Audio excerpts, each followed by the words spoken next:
Assalamualaikum warahmatullahi wabarakatuh. Yang mulia Kepala Negara, Kepala Pemerintahan, para ketua delegasi, yang terhormat Wakil Presiden Yusuf Kala, yang kami hormati Ibu Megawati Soekarno Putri, Bapak B.J. Habibie, Bapak Tri Sutrisno, Bapak Hamzahas, para hadirin yang saya hormati. Atas nama rakyat dan pemerintah Indonesia, saya ucapkan selamat datang di Indonesia, negara penggagas dan tuan rumah Konferensi Asia Afrika 1955. 60 tahun lalu, Bapak bangsa kami, Presiden Soekarno, Bung Karno, mencetuskan gagasan tersebut demi membangkitkan kesadaran bangsa-bangsa Asia dan Afrika untuk mendapatkan hak hidup sebagai bangsa merdeka yang menolak ketidakadilan, yang menentang segala bentuk imperialisme. 60 tahun lalu, solidaritas Asia Afrika kita kumandangkan untuk memperjuangkan kemerdekaan, untuk menciptakan kesejahteraan, dan untuk memberi keadilan bagi rakyat kita.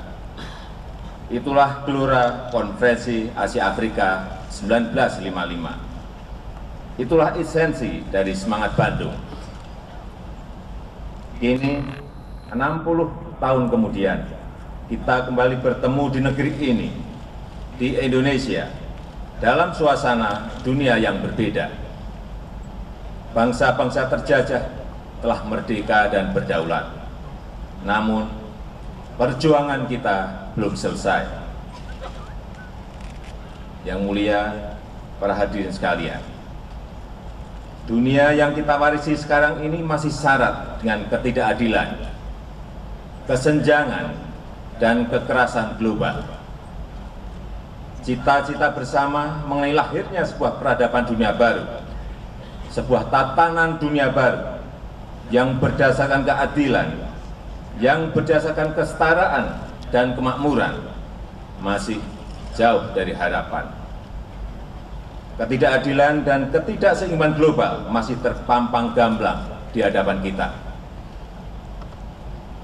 Ketika negara-negara kaya yang hanya sekitar 20% penduduk dunia menghabiskan 70% sumber daya bumi kita, maka ketidakadilan menjadi nyata.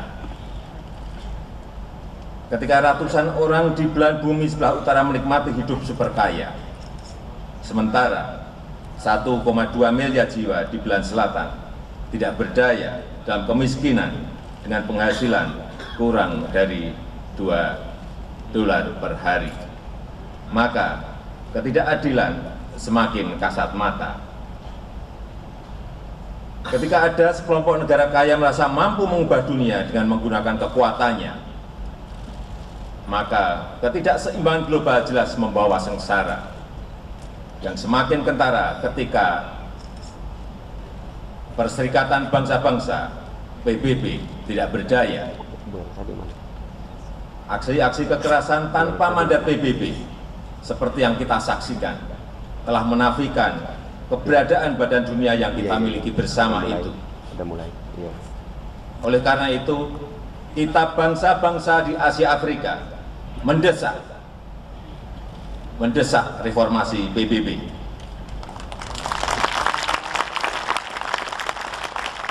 Agar berfungsi secara optimal sebagai badan dunia yang mengutamakan keadilan bagi kita semua, bagi semua bangsa.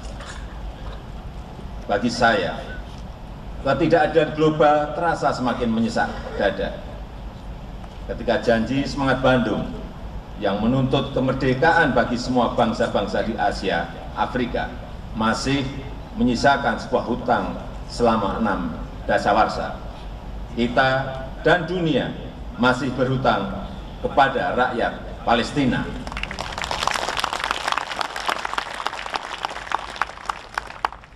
Dunia tidak berdaya menyaksikan penderitaan rakyat Palestina yang hidup dalam ketakutan dan ketidakadilan akibat penjajahan yang berlangsung begitu lama. Kita tidak boleh berpaling dari penderitaan rakyat Palestina.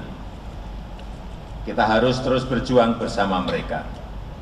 Kita harus mendukung lahirnya sebuah negara Palestina yang merdeka.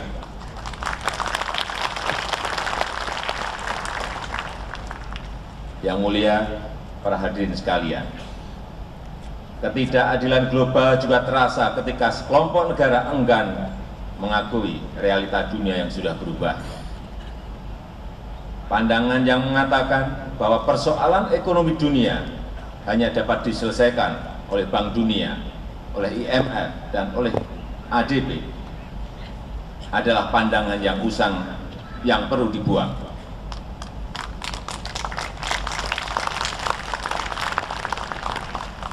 Saya berpendirian, pengelolaan ekonomi dunia tidak bisa diserahkan hanya kepada 3 lembaga keuangan internasional itu. Kita wajib membangun sebuah tatanan ekonomi dunia baru yang terbuka bagi kekuatan-kekuatan ekonomi baru. Kita mendesak dilakukannya reformasi arsitektur keuangan global untuk menghilangkan dominasi kelompok negara atas negara-negara lain. Saat ini dunia membutuhkan kepemimpinan global yang kolektif, yang dijalankan secara adil dan bertanggung jawab. Dan Indonesia sebagai kekuatan ekonomi baru yang sedang bangkit, sebagai negara berpenduduk muslim terbesar di muka bumi, sebagai negara demokrasi terbesar ketiga di dunia, siap memainkan peran global sebagai kekuatan positif bagi perdamaian dan kesejahteraan. Indonesia siap bekerja sama dengan semua pihak untuk mewujudkan cita-cita mulia itu. Yang mulia para hadirin sekalian, hari ini dan hari esok kita berkumpul di Jakarta ini untuk menjawab tantangan ketidakadilan dan ketidakseimbangan itu. Hari ini dan hari esok, rakyat kita menanti jawaban terhadap persoalan-persoalan yang mereka hadapi. Hari ini dan hari esok, dunia menanti langkah-langkah kita dalam membawa bangsa-bangsa Asia dan Afrika berdiri sejajar sama tinggi dengan bangsa-bangsa lain di dunia. Kita bisa melakukan itu semua dengan membumikan semangat Bandung, dengan mengacu pada 3 cita-cita yang diperjuangkan para pendahulu kita 60 tahun yang lalu. Pertama, kesejahteraan. Kita harus mempererat kerjasama untuk menghapuskan kemiskinan, meningkatkan pendidikan dan pelayanan kesehatan, mengembangkan ilmu pengetahuan dan teknologi, dan memperluas lapangan kerja. Kedua, solidaritas. Kita harus tumbuh dan maju bersama dengan meningkatkan perdagangan dan investasi di antara kita, dengan membangun kerjasama ekonomi antar kawasan Asia dan Afrika, dengan saling membantu dalam membangun konektivitas, membangun infrastruktur yang menghubungkan pelabuhan-pelabuhan kita, bandara-bandara kita, dan jalan-jalan kita. Indonesia akan bekerja menjadi jembatan maritim yang menghubungkan kedua benua. Yang ketiga, stabilitas internal dan eksternal, serta penghargaan kepada hak-hak asasi manusia. Kita harus bertanya, apa yang salah dengan kita, sehingga banyak negara-negara Asia Afrika dilanda berbagai konflik internal dan eksternal yang menghambat pembangunan ekonomi kita. Kita harus bekerja sama dalam mengatasi ancaman kekerasan, pertikaian, dan radikalisme seperti ISIS. Kita harus melindungi hak-hak rakyat kita. Kita harus menyatakan perang terhadap narkoba yang menghancurkan masa depan anak-anak kita. Kita harus menyelesaikan berbagai pertikaian, baik di dalam negeri maupun antar negara secara damai. Oleh karenanya, Indonesia memprakarsai pertemuan informal negara-negara organisasi kerjasama Islam (OKI) untuk mencari penyelesaian berbagai konflik yang kini melanda dunia Islam. Kita juga harus bekerja keras menciptakan stabilitas dan keamanan eksternal yang menjadi prasyarat bagi kelancaran pembangunan di setiap negara. Kita harus bekerja sama untuk memastikan bahwa samudera kita, laut kita aman bagi lalu lintas perdagangan dunia. Kita menuntut agar sengketa antar negara tidak diselesaikan dengan penggunaan kekerasan. Inilah tugas dan tantangan di hadapan kita yang harus kita temukan dan kita rumuskan cara penyelesaiannya dalam sidang konferensi Asia Afrika ini.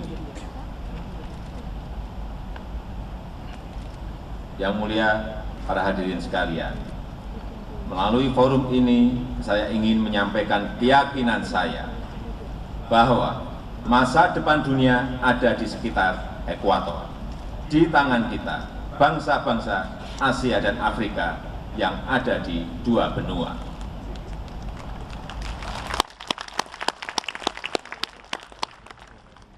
Untuk itu, dengan mengucap Bismillahirrahmanirrahim, saya nyatakan konferensi Asia Afrika tahun 2015 dibuka. Terima kasih. Wassalamualaikum warahmatullahi wabarakatuh. Ladies and gentlemen, the striking of the gong to mark the official opening. Please accompany His Excellency, the President of the Republic of Indonesia, representing one of the founders of the Asian African Conference 1955, President of the Republic of the Union of Myanmar, His Excellency Mr. U Thein Sein, and Minister of Foreign Affairs of the Republic of Indonesia, Mrs. Retno L.P. Marsudi.